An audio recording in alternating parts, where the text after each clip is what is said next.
So a couple of days before Christmas, and here's your 2013 Business and People paper. I need to have a word with myself working a few days before Christmas, but here goes. So we'll have a run through this like we have done the other ones. So question one, we're looking at Good Charles, which is a social enterprise. Now, the first thing, you can't go anywhere until you know what a social enterprise is. So an enterprise is just another word for a business, really. It's the social bit that's important. Basically, a social enterprise doesn't put profit first. And that doesn't. It tries to achieve various other things, whether it's welfare of the farmers, in this case, or whether it's society in general, maybe trying to solve some sort of issue in wider society, maybe obesity or smoking or something along those lines. So it's actually set up to help maybe a community achieve something. They can still make profit, but along the way they're supposed to do it in quite a humane fashion. So tick one of the boxes. Well, it's not to maximise profit. Not that we do crosses, but it's always owned by one person. Well, no, not the case. So this is the one at the bottom. Ethical values are central to how the business works. Now, if you have good, or a company has good ethics, it means that they operate with good morals, basically, good moral compass. So they pay their staff correctly, they don't damage the environment, amongst other things. But they do things correctly. It's not all about driving down the cost all the time. So explain how Good Charles depends on other businesses in the same sector. So let's go back up here. It sells. So if it's in the same sector, we're talking about other businesses in the tertiary sector. So if it sells, well, how could it want? What could it want from other companies to help them? Well, I would say that there needs to be other social sort of enterprises that have a similar sort of mission,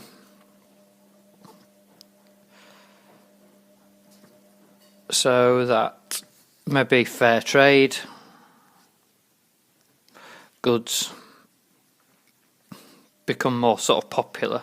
So that's really, if you have just them selling fair trade bananas, well, there's not going to be a real big movement behind that. What you really need is a lot of these companies, whether it's fruit and veg, and whether it's wine or meat and farm assured and things like that. So if there's a lot of companies selling this type of ethical product that in the sector, then there becomes a movement. Like there's a gluten-free movement or a dairy-free movement, there's a fair trade movement. You need more companies to get involved to make it a bigger thing. So in different sectors, so we're looking at primary and secondary. Well, really, if they're going to sell fair trade, we could pick either of these. So I would say in terms of let's go for primary, we need the actual farmers / sort of landowners to produce the raw materials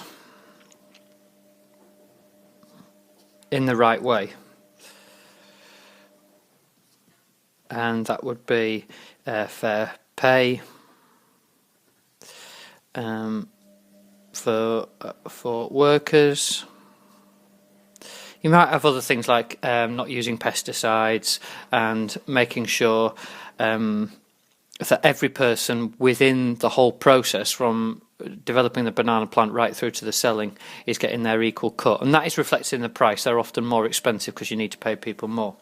Explain one likely objective of a social enterprise. Well, we sort of discussed it up here, and that might be to give back to the producers, in this case, or the community, because the community in maybe the Bahamas or, you know, Central America might be quite a poor area that manufactures these bananas. So actually, by paying them well, they can then, you know, food and water and shelter for the community that otherwise might not get much if they're dealing with a big brand like Tesco's. So it's in competition. So Good Child is in competition with a public limited company, so PLC. So this is a private company with shareholders. When you've got shareholders, straight away that brings in a totally new sort of element. And the thing I'd go, one likely objective of PLC is to maximise profit, because then you get dividend for shareholders. Right, so you've sort of got to maximise profit, but then dividend, so it sort of ticks you off too. You could probably, if you just say maximise profit, if it was explained in full. Then we're moving on to communication. They often talk about barriers to poor communication. It seems really obvious, but students really often miss out on the marks here.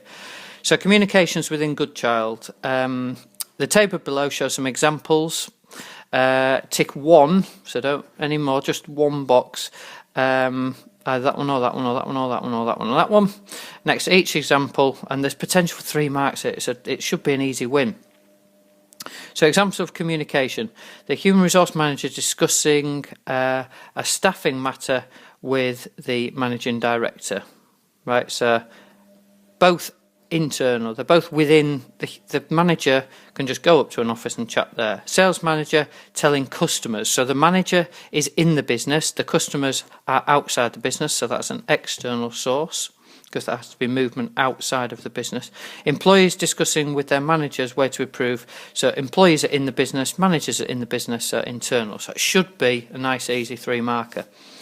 Communication, or good communication, is important. Well, we know that. However, many businesses are poor at it, and that's certainly true. Explain 2 possible effects of Good Child of having poor communication with its customers. Well, with its customers. So if there's poor communication, customers might not be aware of the fair trade angle. So they might not be aware that they're fair trade. If they haven't told them effectively, then you're doing something and you're not, you know, using it as a selling point. So that could be one effect. Might not be aware of the fair trade angle, and then therefore consumers concerned by ethics, sort of environment, go elsewhere. Again, poor communication might be sort of the where angle. Well, where do we get it? So which supermarkets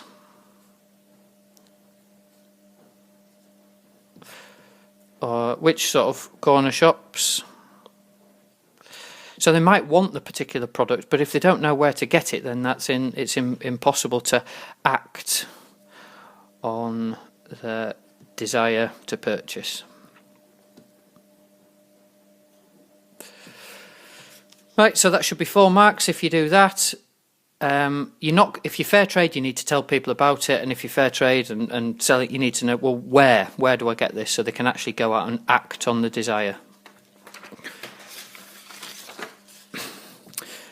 So, functional areas, that's just a posh word for departments in a business. So you've got things like your finance department, you've got HR, which is human resources, you've got marketing, you've got sales, and all big businesses will have different departments. So the bigger the business, they can have specialist staff in each one of those areas.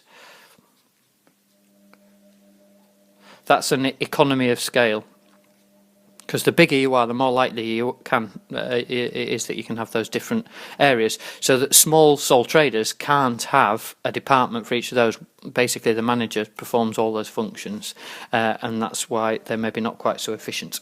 Explain 1 possible way in which recruitment So human resources, functional contributes.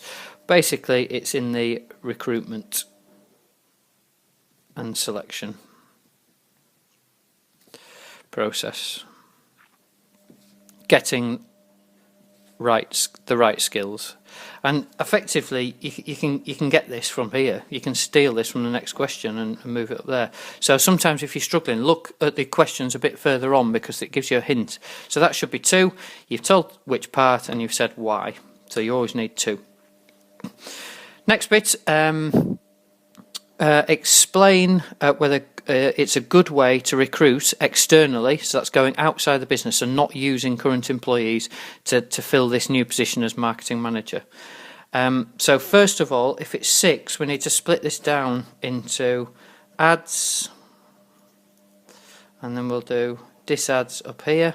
So you probably, but you start off with a definition, and then if you do that, you'll get your 6. Right, so definition of external recruitment is maybe using sort of recruitment agencies, job centres. It's basically not promoting internally. So if you're going outside the business, one disadvantage of that is that it might demotivate current staff because they haven't been given the opportunity. There's no opportunity for progression. And if you've got demotivated staff, well, you know that that might reduce how efficient / productive they are because they're a bit annoyed really. They feel that they've got the skills but you've ignored them. So you've got demotivated, opportunity for progression, and so that, I mean, that really, 1 mark, you probably get 3 for that if you explain it in full. The advantage is you've got new skills coming in, right? So new skills in sort of, you could say, in a specialist area. It's a larger pool of labour that you're selecting from, because if you go internally you might have, I don't know, 10, 20 staff, whereas if you go externally you've got potentially thousands of people who could apply. Also, if you go externally, it means you don't have to fill the internal role that was left by promoted staff. So if you recruit internally, somebody moves up from position X to position Y, well, yeah, you might have filled Y, that's brilliant, but now you've got to go externally and fill the position they left anyway. So that's a bit of a problem. Right, that should be 6 out of 6 if you've done that correctly. We'll just finish this off because it's getting quite a long video, this one. So next one, for all new employees, Good Charles uses on-the-job and off-the-job training. Explain one advantage of a business using on-the-job training. Well, if you're on the job, productivity remains high because you don't have to close the business down for a day to go to an external provider.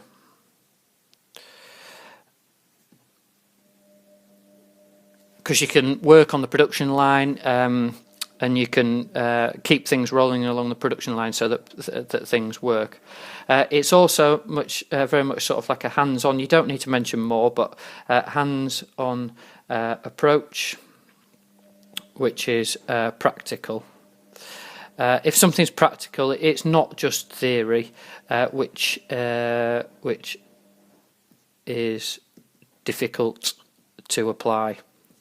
Sometimes you read a textbook and you think, right, well, that's fair enough in theory, but in terms of how do I actually make that work for us in the business? Well, if you're doing it on the job, you know whether something's going to work. Explain 2 reasons why a new employee at Good Charles needs some form of training. Well, you could talk about induction and talk about that you would have to show them the sort of site. give them the basic tools to operate. You would need to introduce to staff just how things operate on a day-to-day, so that they can get going as soon as they turn in. If you're going to train staff as well, one of the reasons is you want to be innovative, so innovation with new ideas and techniques. Well, that should increase quality and therefore bring a competitive advantage. If you just continue to do things how you always have done things, you're never going to get any better, and quite quickly your rivals are going to move past you and take away market share. So you need to stay competitive and keep doing things so that you keep your market share the same or actually get it bigger. Remember, market share, you might own, let's say, 25% of the market. If you keep training staff and getting better, you might steal some market share from another company and get more of that pie. Right, we'll stop there and we'll look at something else in a second.